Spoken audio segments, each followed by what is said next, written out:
Hello दोस्तों, आप सभी का स्वागत है हमारे यूट्यूब चैनल स्टडी में। दोस्तों, हम इसमें यूपी पुलिस कांस्टेबल 2024 के हिंदी का तीसरा प्रैक्टिस सेट करवा रहे हैं। अगर आपने हमारे प्रैक्टिस सेट फर्स्ट सेकंड को नहीं देखा है हिंदी के, तो प्लेलिस्ट में जाकर आप देख सकते हैं। इस चैनल पर हम जीके का भी प्रैक्टिस सेट करवा रहे हैं। उसका भी जो लिंक है वीडियो का नीचे डिस्क्रिप्शन में दे दिया गया है। आप नीचे डिस्क्रिप्शन में जाकर जीके का भी प्रैक्टिस सेट देख सकते हैं, या फिर आप प्लेलिस्ट में जाकर जीके का प्रैक्टिस सेट देख सकते हैं। तो दोस्तों, अगर आप हमारे यूट्यूब चैनल पर आए हैं पहली बार, तो वीडियो को लाइक शेयर, चैनल को जरूर सब्सक्राइब कीजिएगा। चलते हैं हिंदी के प्रैक्टिस सेट के क्वेश्चन की तरफ। तो इस प्रैक्टिस सेट का हिंदी के प्रैक्टिस सेट तीसरा का यह पहला क्वेश्चन है। पहला क्वेश्चन जिसमें पूछा गया, निर्देश दिए गए हैं कि प्रश्न 39 से 43 तक निम्नलिखित प्रश्नों के उत्तर दीजिए। आपको बताना है कि क्वेश्चन नंबर 39, सूर्यदास के गुरु कौन थे। ऑप्शन हमारा option A Ramanand, option B Ramdas, option C Vallabhacharya या option D Vitthalnath. Question number 39 का राइट आंसर बताइए कि सूरदास के गुरु कौन थे। Question number 39। वीडियो अच्छा लगे तो वीडियो को लाइक शेयर, चैनल को जरूर सब्सक्राइब कीजिएगा। क्वेश्चन नंबर 39 का राइट आंसर बताइए कि सूरदास के गुरु कौन थे। Question number 39। तो क्वेश्चन नंबर 39 का राइट आंसर हो जाएगा हमारा ऑप्शन सी वल्लभाचार्य। वल्लभाचार्य थे वो सूरदास जी के गुरु थे। सूरदास का हिंदी साहित्य में भक्ति काल के कृष्ण अष्टछाप कवियों में से अग्रणी थे और उनके गुरु का नाम था वल्लभाचार्य। अब हम बढ़ते हैं अगले क्वेश्चन की तरफ। अगला क्वेश्चन पूछा गया क्वेश्चन नंबर 40। क्वेश्चन नंबर 40 में बताना है कि छंद पढ़ते समय आने वाला विराम को क्या कहते हैं। यानी कि जो छंद पढ़ते समय आने वाला विराम होता है उसको हम क्या कहते हैं। ऑप्शन हमारा ऑप्शन ए गति, ऑप्शन बी यति, ऑप्शन सी तुक या ऑप्शन डी गण। क्वेश्चन नंबर 40 का राइट आंसर बताइए। क्वेश्चन नंबर 40, क्वेश्चन 40 का राइट आंसर बताइए। क्वेश्चन 40 का राइट आंसर क्या होगा। छंद पढ़ते समय आने वाला जो विराम होता है उसको क्या कहते हैं। Question number 40। क्वेश्चन नंबर 40 का राइट आंसर हो जाएगा हमारा ऑप्शन बी यति। यति जो है छंद पढ़ते समय आने वाला जो विराम होता है उसको हम यति कहते हैं। तो क्वेश्चन नंबर 40 का राइट आंसर हो जाएगा हमारा ऑप्शन बी यति। अब बढ़ते हैं अगले क्वेश्चन की तरफ। अगला क्वेश्चन है क्वेश्चन नंबर 41। क्वेश्चन 41 में पूछा गया है कि विशेषण शब्द जिस संज्ञा या सर्वनाम की विशेषता बतलाते हैं उसे कहते हैं। ऑप्शन हमारा ऑप्शन ए क्रिया विशेषण, ऑप्शन सी विशेष्य या ऑप्शन सी प्रविशेषण या ऑप्शन डी उपमान। क्वेश्चन नंबर 41 का राइट आंसर बताइए। Question number 41। क्वेश्चन 41 का राइट आंसर क्या होगा। तो दोस्तों, क्वेश्चन नंबर 41 का राइट आंसर हो जाएगा हमारा ऑप्शन बी विशेष्य।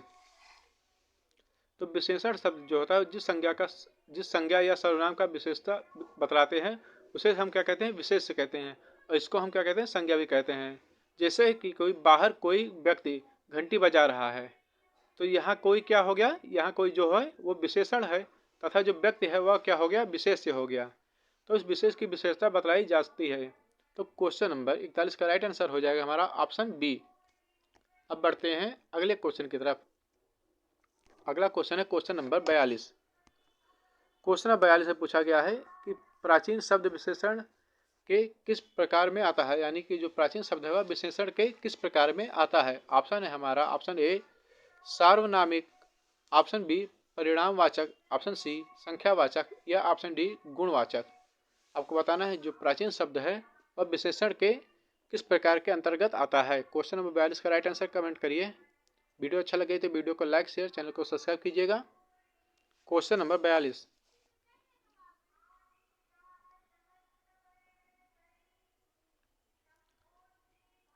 दोस्तों, क्वेश्चन नंबर 42 का राइट आंसर हो जाएगा हमारा ऑप्शन डी गुणवाचक।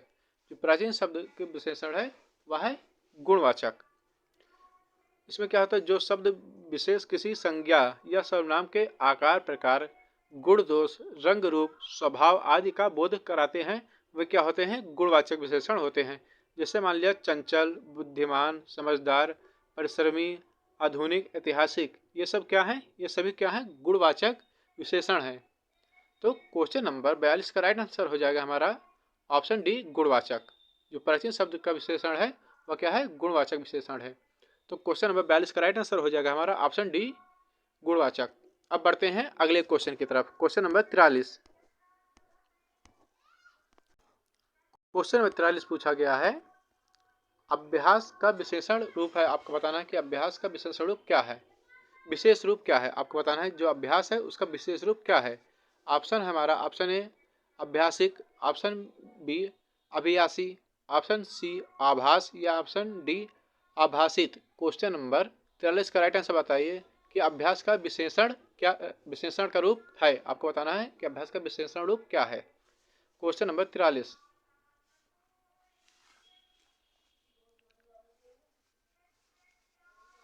क्वेश्चन नंबर 43 का राइट आंसर हो जाएगा हमारा ऑप्शन बी अभ्यासी। जो अभ्यास का विशेषण रूप होता है वह होता है अभ्यासी। तो क्वेश्चन नंबर 43 का राइट आंसर हो जाएगा हमारा ऑप्शन बी अभ्यासी। अब बढ़ते हैं अगले क्वेश्चन की तरफ। इसमें पूछा है क्वेश्चन नंबर 44 और 45 में निम्नलिखित मुहावरों के लिए उचित विकल्प चुनिए। यानी कि क्वेश्चन 44, 44 और 45 में मुहावरे दिए हैं, उसमें हमें सही विकल्प चुनना है। तो क्वेश्चन नंबर जो 44 पूछा गया है उसमें पूछा गया है कि द्रौपदी का चीर का अर्थ है। आपको बताना है कि द्रौपदी का चीर का अर्थ क्या होगा, इस मुहावरे का अर्थ क्या है। ऑप्शन है हमारा, ऑप्शन ए नारी का अपमान, ऑप्शन बी शर्मनाक कार्य, ऑप्शन सी कभी समाप्त न होना या ऑप्शन डी सुंदर स्त्री। क्वेश्चन नंबर 44 का राइट आंसर बताइए। क्वेश्चन नंबर 44, द्रौपदी का चीर का अर्थ बताइए, इस मुहावरे का क्या अर्थ है। क्वेश्चन नंबर 44 का राइट आंसर बताइए। क्वेश्चन नंबर 44, क्वेश्चन नंबर 44 का राइट आंसर हो जाएगा हमारा ऑप्शन सी कभी समाप्त ना होना। द्रौपदी का चीर मुहावरे का जो अर्थ होता है वह होता है कभी ना समाप्त होने वाला या फिर अनंत। तो क्वेश्चन नंबर 44 का राइट आंसर हो जाएगा हमारा ऑप्शन सी कभी ना समाप्त होने वाला। वीडियो अच्छा लगे तो वीडियो को लाइक शेयर, चैनल को सब्सक्राइब जरूर कीजिएगा। क्वेश्चन नंबर 45, क्वेश्चन नंबर 45 पूछा गया है, ये भी मुहावरा है कि कूप मंडूक होने, इसका अर्थ क्या होता है। यानी कूप मंडूक होना अर्थ क्या है। ऑप्शन है हमारा, ऑप्शन ए कुएं में गिरना, ऑप्शन बी मूर्ख होना, ऑप्शन सी मात देना या ऑप्शन डी सीमित ज्ञान या फिर सीमित अनुभव होना। क्वेश्चन नंबर 45 का राइट आंसर बताइए। कूप मंडूक होना, इसका क्या मुहावरे का क्या अर्थ है। Question number 45। तो क्वेश्चन नंबर 45 का राइट आंसर हो जाएगा हमारा ऑप्शन डी सीमित ज्ञान या फिर सीमित अनुभव होना।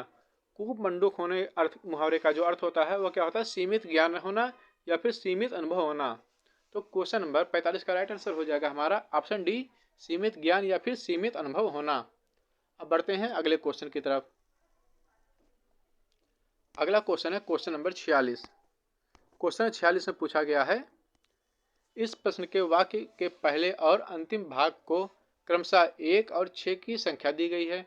बीच में आने वाले अंश को 4 भागों में बांटकर या ला व संख्या दी गई है। यह चारों उचित क्रम में नहीं है।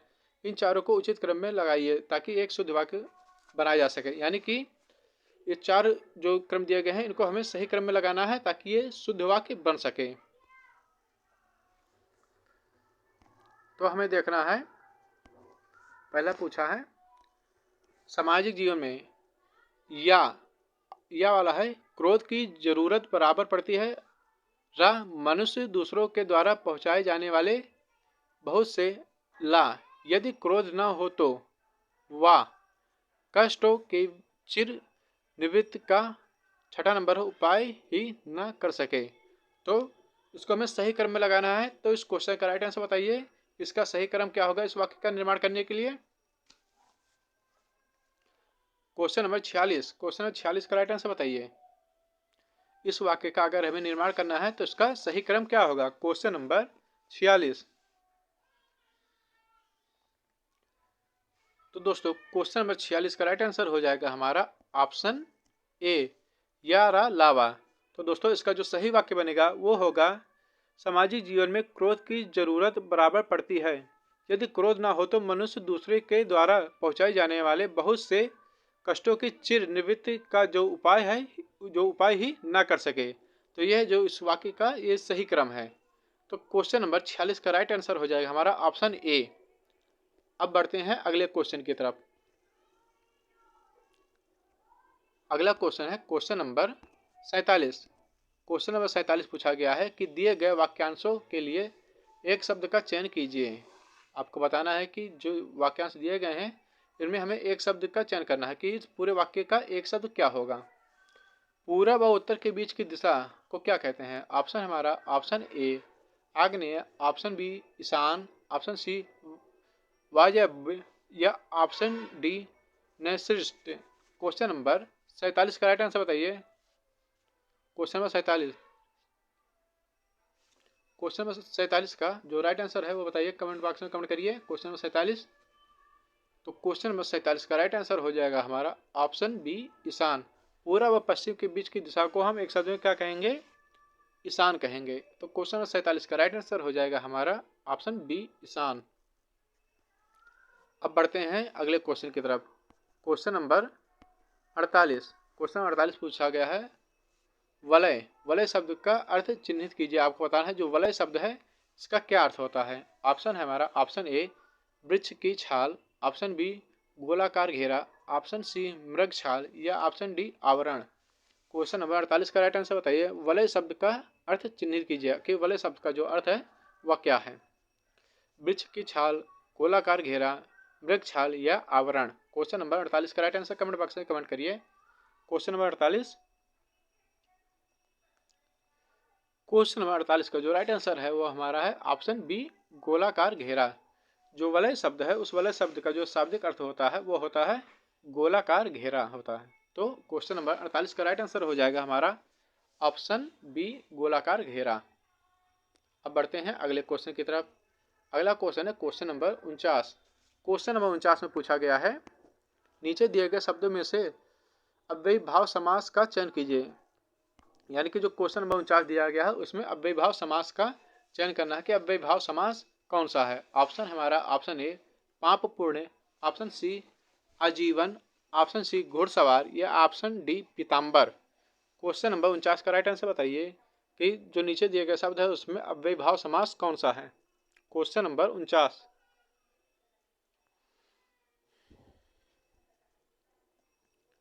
क्वेश्चन नंबर 49 का राइट आंसर हो जाएगा हमारा ऑप्शन बी आजीवन। आजीवन जो है वह हमारा अव्ययी भाव समास है। दोस्तों जिस समास का जो पहला पद होता है अव्यय तथा प्रधान हो उसे ही अव्ययी भाव समास कहते हैं। यानी कि अव्ययी भाव समास क्या होता है? उसका पहला पद अव्यय हो तथा प्रधान हो तो उसको हम क्या कहते हैं? अव्ययी भाव समास कहते हैं।